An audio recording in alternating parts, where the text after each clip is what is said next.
We need to discuss climate change now because it's happening now.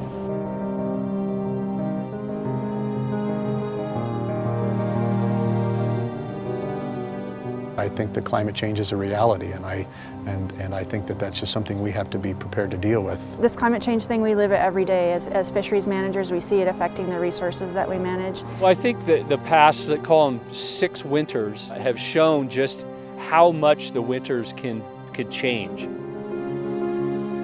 Nobody says global warming anymore. People even hesitate to say climate change, but no one can argue about the trends. If you measure the water temperature, or you measure the air temperature, and you see over time it's getting warmer, whether it's a 10-year cycle or a 100-year cycle or a 1,000-year cycle, it's occurring. Nobody disputes that.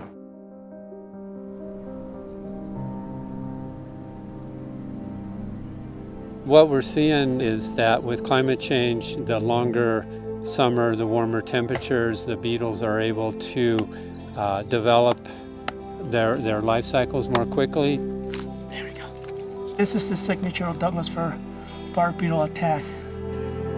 Weather and fuel conditions have a direct impact on wildfires, and when snow melts earlier in the year, it means that our fires season starts earlier, it lasts longer, and our fires grow larger.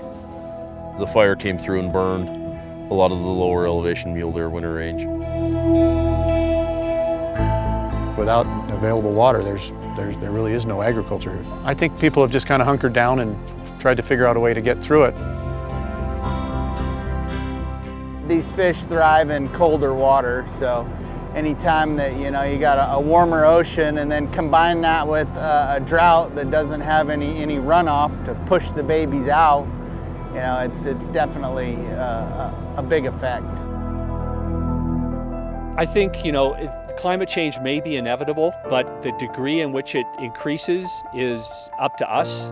We just know we have to do whatever it takes, to keep the fish going and to do restoration. I will continue to do what I can to ensure that sagebrush comes back out here. It really changes depending on whether we start now and try to reduce our emissions and our carbon footprint. We're really trying to reduce the water use up here so that we can keep more water in the river and then try to help alleviate some of the water scarcity that's occurring. We're going to thin the forest so that the individual trees will be healthier, and then manage for more drought-tolerant species like ponderosa pine. And we're talking the difference between ski areas like Bogus Basin having a winter or not having a winter.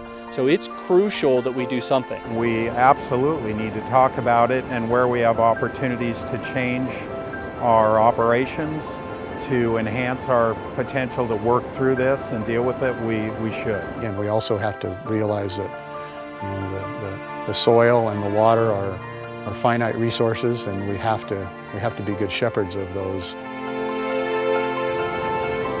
I don't want my grandkids or great-grandkids to grow up not knowing how to catch a salmon or fillet a steelhead or shoot a deer or pick berries. I want that to be there for my children and my children's children, and I want it there to be for your children.